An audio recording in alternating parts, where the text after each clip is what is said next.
Dear students, नमस्कार। Welcome back to हमारा education classes.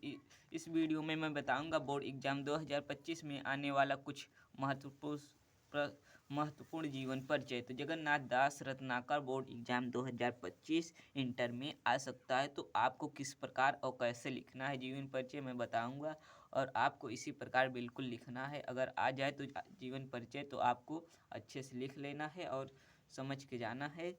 तो जीवन परिचय 2025 बोर्ड एग्जाम में आ सकता है। और क्या कहते हैं, हास्य रस करुण रस हर वीडियो आपको इस चैनल पे मिलेगी। तो अभी हम जीवन परिचय पढ़ लेते हैं।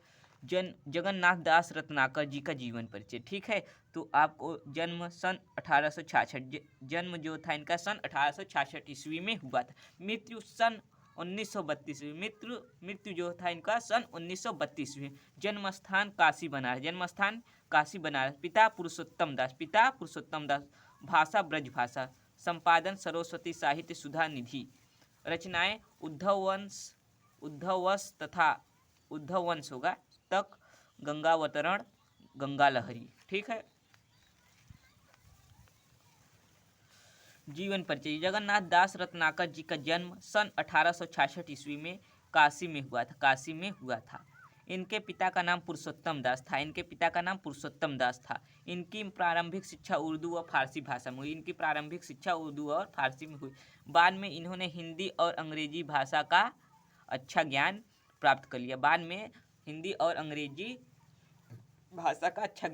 कर लिया। स्कूली शिक्षा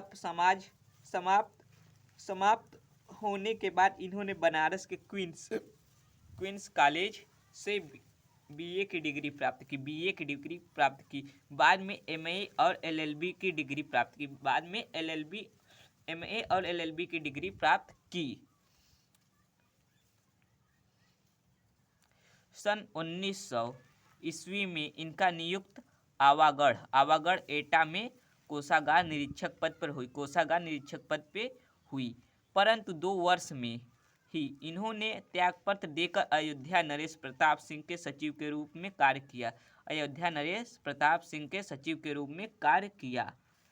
अयोध्या नरेश जी की मृत्यु के पश्चात उनकी महारानी के निजी सचिव के रूप में कार्य किया। रत्नाकर जी का सन 1932 ईस्वी में हरिद्वार में निधन हो गया।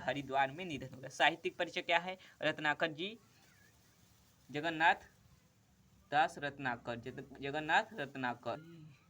साहित्यिक परिचय। रत्नाकर जी आधुनिक काल के कवि के रूप में प्रसिद्ध। ये ब्रजभाषा के अंतिम लेखक थे। इन्होंने देश में चल रही आधुनिक भावना को वाणी प्रदान की। इन्होंने सरस्वती तथा साहित्य सुधा निधि पत्रिका का कुशलता पूर्वक संपादन किया। इनका रचनाएं क्या है? जगन्नाथ दास रत्नाकर जी, ठीक है। हरिश्चंद्र, गंगा लहरी, विष्णु लहरी, गंगावतरण, उद्धव शतक, ठीक है। तो रचनाएं इनका यही है। तो इसी प्रकार बोर्ड एग्जाम 2025 में जीवन परिचय आ जाए तो लिख लेना है।